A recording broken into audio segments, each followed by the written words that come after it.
The 2025 Tony Awards proved once again that Broadway is not just a live, it's thriving. The energy was electric, the performances unforgettable, and the competition tighter than ever. Held at Radio City Music Hall in New York City, the ceremony was a dazzling celebration of live theater, shining a spotlight on some of the most powerful talents and productions to hit the stage this season. Hosted by the ever-charismatic Ariana DeBose, who returned for her third year, the night was a perfect blend of glitz, grit, and heartfelt gratitude, with the show opening on a high note thanks to a dynamic medley that had the audience on their feet within minutes. This year's nominations stirred excitement and controversy in equal measure. Leading the pack with a record-breaking 14 nominations was The Glass Empire, a sweeping new original musical that reimagines the fall of ancient Rome through a modern lens, combining hip-hop, operatic vocals, and immersive stage design. Directed by powerhouse Ava DuVernay in her Broadway debut and written by Lin-Manuel Miranda, the show was seen as the perfect storm of creative excellence. It received nods in nearly every major category,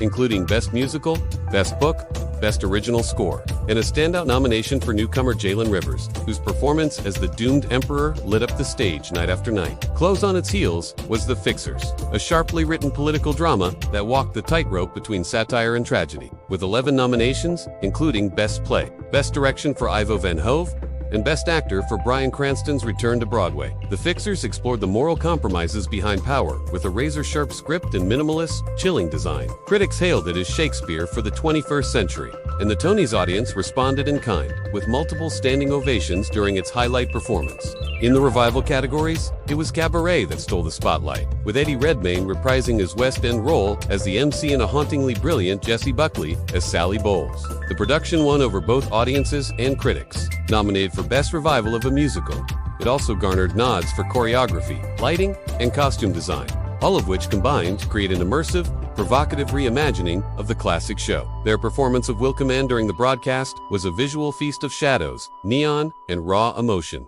setting the tone for a deeply competitive night. Among the most celebrated moments was the performance of Rise from the musical Echo Chamber, a new work about mental health, social media, and the power of truth, sung by the brilliant Cynthia Erivo.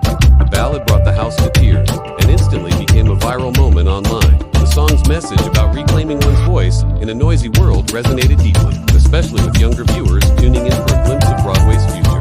Erivo, already a Tony winner, was again nominated for Best Actress in a Musical, marking her continued dominance in both stage and screen.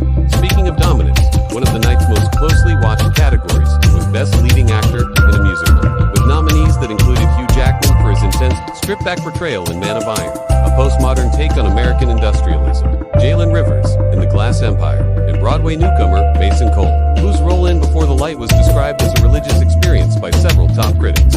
Ultimately, the award went to Jackman, who delivered a humble, heartfelt speech about perseverance and the honor of performing live night after night. The Best Actress category was equally stacked, with fruit runners including Cynthia Erivo, Jessie Buckley, and Elise Goldsberry, who made a triumphant return in Firebird, a poetic and visually stunning exploration of Black womanhood through folklore and fantasy. Goldsberry's win brought the crowd to its feet. In her speech thanking her ancestors, her daughters, and the power of stories told through music was one of the most emotional moments of the night. Another unforgettable highlight came from the performance of The Machine Dreams, an avant-garde play nominated for Best New Play, blending physical theater, digital art, and live AI-generated soundscapes.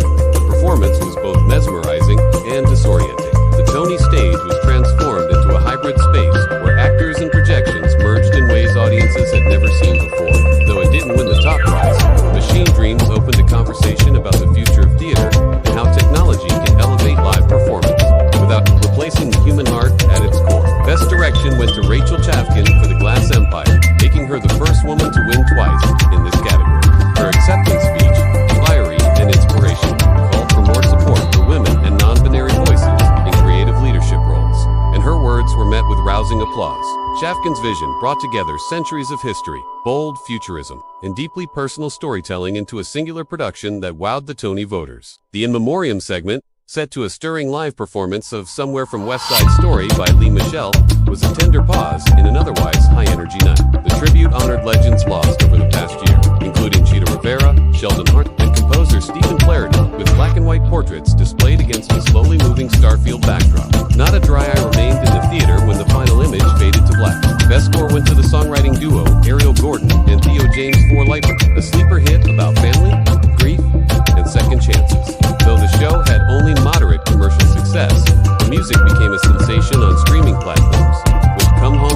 topping musical charts for months. The win was a powerful reminder that sometimes the most personal stories resonate the loudest. Another underdog story came with Paper Wings, a tiny production from an off-Broadway theater that gained attention for its delicate storytelling and innovative use of puppetry. It won Best Scenic Design and received a special citation for artistic innovation. The creators, in their early 20s, looked stunned as they took the stage to accept their surprise win, thanking their college professors, Kickstarter backers, and every usher who believed in the show. In the technical categories, the Fixers swept lighting and sound, while the Glass Empire took home Best Costume Design, thanks to its fusion of Roman silhouettes with contemporary fashion elements. Social media lit up with photos of the metallic capes, sculpted leather tunics, and luminous crowns that turned every scene into a fashion editorial. Fans are already calling for a touring costume exhibit, and rumors suggest a Broadway 2 streaming adaptation could be in development. The closing number of the evening brought together performers from every nominated musical in a breathtaking medley that celebrated unity, art, and resilience. As confetti rained down and the entire cast of Cabaret, The Glass Empire, and Echo Chamber linked arms in a reprise of Only in the Theater, the message was clear. Broadway is not just a stage, a sanctuary for imagination, identity, and inclusion. Critics are calling the 2025 Tony Awards one of the strongest ceremonies in years, not just for its performances, but for how it reflected the evolving landscape of theater itself. Diversity, risk-taking, and a fearless embrace of new storytelling methods defined this season, and the Tonys honored that spirit without hesitation. From blockbuster spectacles to quiet indie masterpieces, the evening showcased a full range of human emotion and artistic ambition. As the lights dimmed and the stars filed out into the New York night, one thing was certain: Broadway in 2025 is a vibrant, ever-evolving heartbeat of culture. The Tony Awards didn't just recognize excellence this year. They reminded us why live theater still matters in a digital age. And for everyone watching, whether from the balcony, backstage, or halfway across the world, it felt like a love letter to the power of performance and a promise that the best is yet to come.